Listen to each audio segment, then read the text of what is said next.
पंतप्रधान माननीय नरेंद्र मोदीजी आणि वित्त मंत्री श्रीमती निर्मला सीतारमणजी यांचे मी मनापासून आभार मानतो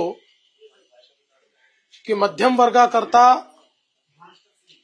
एक ड्रीम बजेट त्यांनी दिलेलं आहे आणि अपेक्षेपेक्षा अधिक म्हणजे इन्कम टॅक्सची लिमिट थेट 7 लाखावरनं 12 लाखापर्यंत नेलेली आहे। त्यामुळे आता 12 लाख रुपये उत्पन्न असणाऱ्यांना कोणताही टॅक्स भरावा लागणार नाही अशी जी इन्कम टॅक्सची रचना करण्यात आलेली आहे याचा मोठा फायदा मध्यमवर्गीयांना, नोकरदारांना, नवतरुणांना या ठिकाणी होणार आहे। याच्यामुळे एक मोठं डिस्पोजेबल इन्कम हे मध्यम वर्गीयांच्या खिशात येणार आहे आणि ते जे काही इन्कम आहे ते खर्च केल्यामुळे देशामध्ये मागणी किंवा डिमांड ज्याला म्हणतो ती देखील मोठ्या प्रमाणात वाढणार आहे, ज्याचा उपयोग देशाच्या एमएसएमई क्षेत्राला मोठ्या प्रमाणात होणार आहे, त्यातनं रोजगार निर्मिती देखील होणार आहे।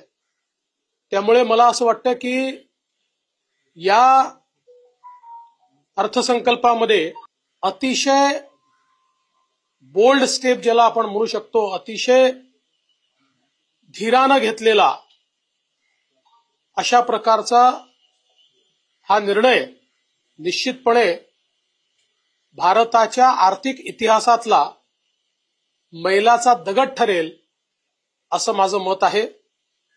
यासोबत विशेषतः शेती क्षेत्रामध्ये 100 जिल्हे आयडेंटिफाय करून त्याच्यामध्ये शेती विकासाची मोठी योजना राबवण्याचा निर्णय असेल किंवा नवीन पल्सेस मिशन असेल, पहिल्यांदा केंद्र सरकारने घोषणा केली आहे की तेलबियांच्या संदर्भात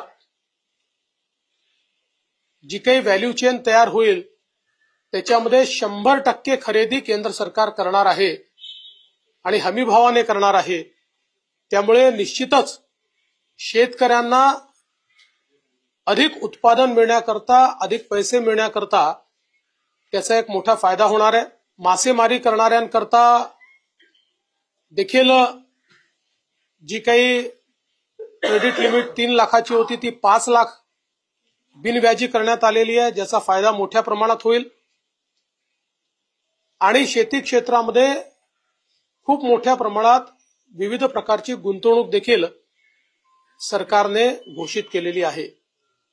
यासोबत एमएसएमईच्या क्षेत्रामध्ये विशेषतः जे काही क्रेडिट एनहान्समेंट असेल, लिमिट वाढवणं असेल, यामुळे एमएसएमईच्या क्षेत्राला सर्वाधिक फायदा होईल।